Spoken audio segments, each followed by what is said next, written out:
Hey there YouTube, it's Josh Graham here yet again. I'm going to talk to you about gladiator beasts.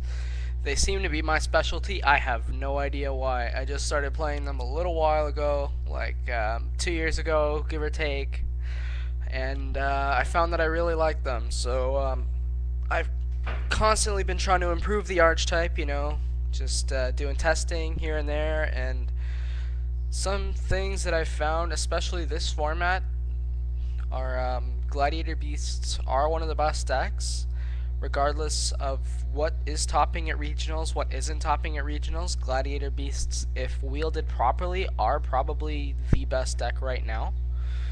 They have a good matchup versus Cat, and they have a great matchup versus Quick Draw. Meanwhile, Starlight Road, multiple Dust Tornadoes, multiple Hoplomyces sure increase your Blackwing matchup to at least 60% in your favor. I would go as far as saying 70-80%. I have a really good Blackwing matchup. Like, recently I've done a lot of testing. I went to a couple of regionals this format, and I think one regional I had to play against 6 Blackwing decks. I 2-0'd all but one, and I 2-1 that one. So, I don't know. It was working really well for me. Dust Tornado and Hoplomys are probably two of the hugest cards in that matchup. And the thing is, Gladiator Beasts pretty much have to be focused towards beating the mirror match, or they have to be focused towards beating other decks. Which is why Gladiator Beasts are probably one of the hardest decks to pilot in the metagame. Because you can't just focus your deck on the mirror match, or you're going to lose to other decks. And you can't just focus on other decks, because you're going to lose to the mirror match. So you have to have the right balance, and you have to make sure you yourself are really good at playing the Gladiator Beast mirror. The Gladiator Beast mirror is probably one of the most complicated mirrors in the game, mainly because steal effects become very, very valuable. Like, I don't know if you guys have explored the card in the side deck, Jowls of Dark Demise. It's a little flip when it's attacked, or when it's flipped, you take control of one of your opponent's monsters. It can attack directly, but they swing into it on their turn, and then you take their Gladiator Beast and you tag it out. You tag it out for like one of yours. Most of the time I go for Secutor, just because it forces them to set cards. And then I can go like Cold Wave and Gazeris and just end the game quickly. But yeah, other cards that are really helpful in the mirror match are Enemy Controller. Like, you can typically force them to activate a Bottomless or a Dimensional Prison just by swinging with a bigger monster or summoning a bigger monster. Like, I know there's a lot of times where I can go Cyber Dragon and they'll go Bottomless, and I'll go, okay, Enemy Controller, I'll tribute my Cyber Dragon and I'll take your Gladiator Beast and I'll attack, or I'll Test Tiger into Secutor, or I'll do something and I'll beat them. Right? That's how it's done. A lot of cards that I want other people to explore this format are the Prisma Stratos engine is probably the best way to go with Glads, and I and a lot of other good players have foregone Cat and Samnite because they're inconsistent and typically lead to bad draws.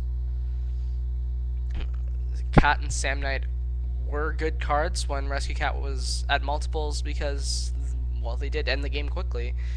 Especially because Dark Strike Fighter allowed you to play an Airbellum, and you can just go late game Cat into Airbellum Samnite, swing for 32, main phase 2, tag into Darius, bring back a Gladiator Beast, synchro the Airbellum with the Gladiator Beast, and launch the Gladiator Beast for. Launch the Darius for 800 and launch the Dark Strike Fighter for 14, typically ending the game, doing about 5,000 damage.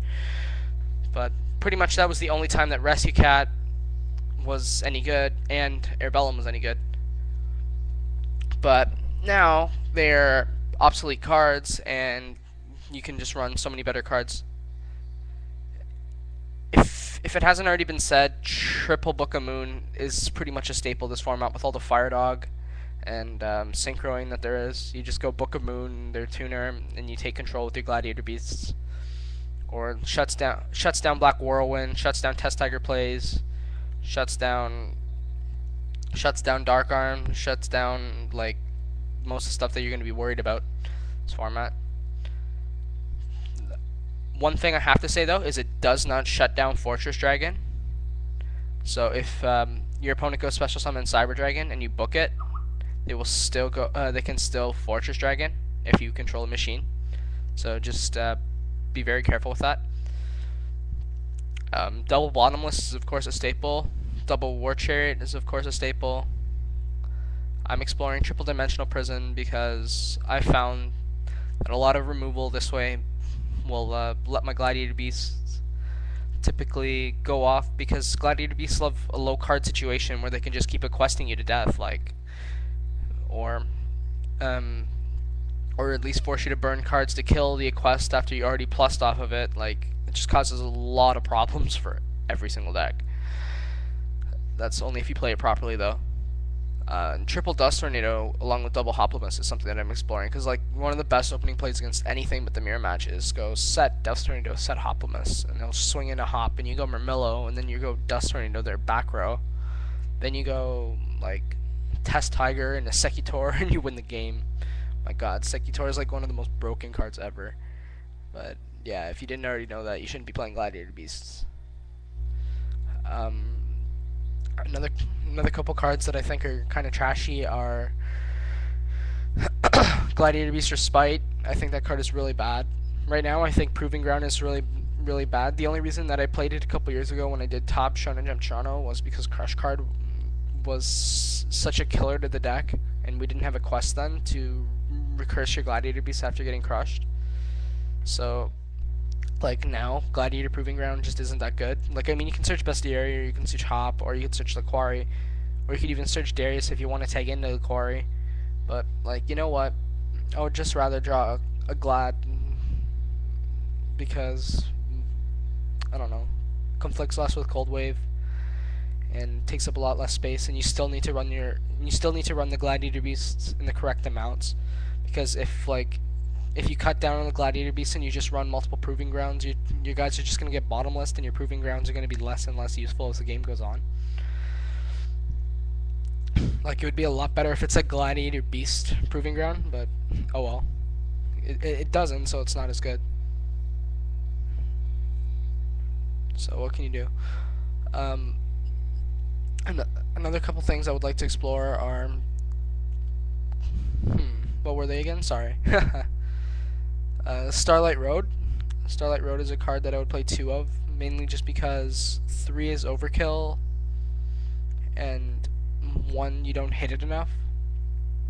So if you aren't playing 2 Starlight Roads, you should. And, I don't know. My favorite monster in Gladiator Beasts right now is Morphing Jar. This card is so ridiculous. You just go set Morphing Jar in like a bottomless or something. You go bottomless their guy, and you go. Then they don't commit because they're like, oh, okay, it's a Hoplimus. He's gonna tag in a Bestiary, blah blah blah. Okay, set your hand, flip jar, game ends because you just +5 to your opponent, and Gladiator Beasts love card advantage. So just quest and anything else, or you call, or you do whatever just to get your Gladiator Beast back. Like, I mean, losing a Gladiator Beast doesn't matter to you because you're just going to quest it back later, you're going to Darius it back later, and just be in a really good position. So all these things you really have to consider.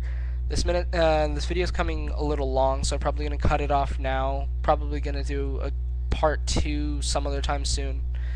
But, like, I gotta talk about some more card choices. Like, right now I've just been exploring some main deck choices that I've been playing around with. I'm gonna talk about siding and other different things to do with Gladiator Beasts, because it's a lot easier to talk than it is to write on some forum, you know? Like, I don't know if you've ever seen me write on a forum, but I write shorthand and I don't really care about my posts. But I do love to talk, so yeah. I'm gonna expand upon this later, and peace out, guys.